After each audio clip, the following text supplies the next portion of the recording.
جی تو جیسا کہ میں نے آپ کو ایک ویڈیو میں نے پوسٹ کی تھی قرآن شریف سے ریلیٹڈ ترجمہ تفسیر، اس میں ایک واقعہ آیا تھا، واقعہ سبت۔ سبت کا مطلب ہے ہفتے کا دن،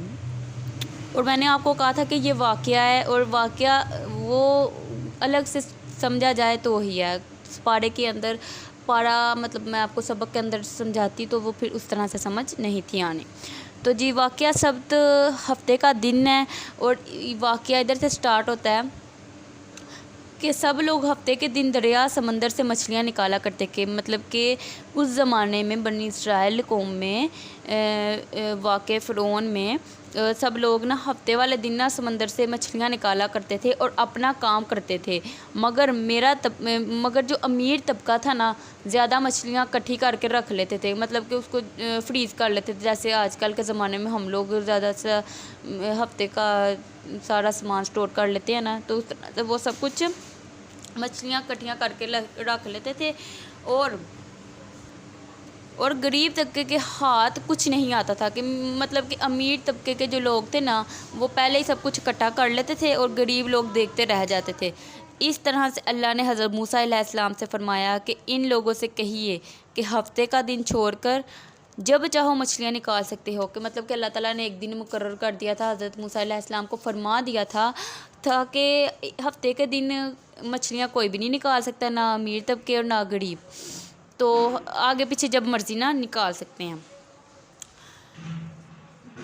جب چاہو مچھلیاں نکال سکتے ہو۔ غریب طبقہ باز نہیں تھا آیا، غریب طبقہ کہتا تھا کہ کس کو پتہ چلنا ہے جی، وہ اس طرح سے کرتے تھے کہ جمعے کے دن ہی نا اپنے گھروں میں گھڑے کھود کر نا چھوٹی چھوٹی نالیاں بنا لیتے تھے، جیسے آج کل کہتے ہیں نا کہ اندر سے زمین کے اندر سے کھدائی کرتے ہیں اور اس میں نا چھوٹی چھوٹی نالیاں بنا لیتے ہیں، اس طرح سے وہ مچھلیاں نالیوں میں سے گزرتی اور وہ لوگ مچھلیاں نکال لیتے، مطلب ان کے نالیوں میں سے مچھلیاں گزرتی نا تو اپنے گھروں میں لے جاتے تھے۔ ان کو یہ تھا کہ ہمیں کوئی نہیں دیکھ رہا، اور نہ ہی موسیٰ علیہ السلام کو، نہ ہی حضرت موسیٰ علیہ السلام دیکھ رہے ہیں اور نہ ہی اللہ تعالیٰ ان کو دیکھ رہے ہیں، بلکہ کسی کو بھی نہیں پتہ چلے گا، لیکن اللہ سب کچھ جاننے والا ہے، بے شک جیسا کہ ہم سب جانتے ہیں اللہ تعالیٰ ہر چیز پر قادر ہیں۔ اللہ تعالیٰ نے کچھ عرصہ گزرنے کے بعد حضرت موسیٰ علیہ السلام کو فرمایا کہ یہ لوگ باز نہیں آ رہے۔ حضرت موسیٰ علیہ السلام نے منع کرنے کے باوجود بھی جب حضرت موسیٰ علیہ السلام کو اطلاع ہوئی تو ان کو اللہ تعالیٰ کی طرف سے ارشاد ہوا کہ ان لوگوں کو منع فرمائیے۔ حضرت موسیٰ علیہ السلام نے ان کو منع فرمایا، لیکن یہ لوگ منع نہیں ہوئے، انہوں نے اللہ اور حضرت موسیٰ علیہ السلام کے حکم کو جھٹلا دیا کہ ہم یہ بات نہیں مان سکتے، ہم مچھلیاں نہیں چھوڑ سکتے، تو اللہ تعالیٰ نے ان کی شکلوں کو بندر سا بنا دیا، کہ جب وہ اللہ تعالیٰ کے حکم سے انکار انہوں نے کر دیا نا تو اللہ تعالیٰ نے ان کی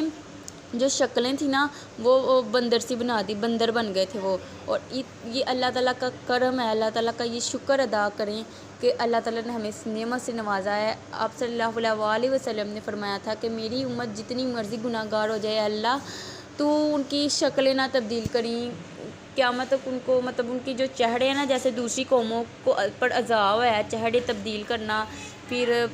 بہت بہت برے عذاب آئے ہوئے ہیں نا پچھلی قوموں پر، تو اس طرح کے عذاب میری قوم پہ نہ لانا۔ تو جی یہ واقعہ سب تھا، تو اگر ہم اس کو سمجھیں نا تو یہ بہت بڑا واقعہ تھا اور بہت سمجھنے والا تھا، تو انشاءاللہ امید کرتی ہوں آپ کو سمجھ آئی ہو۔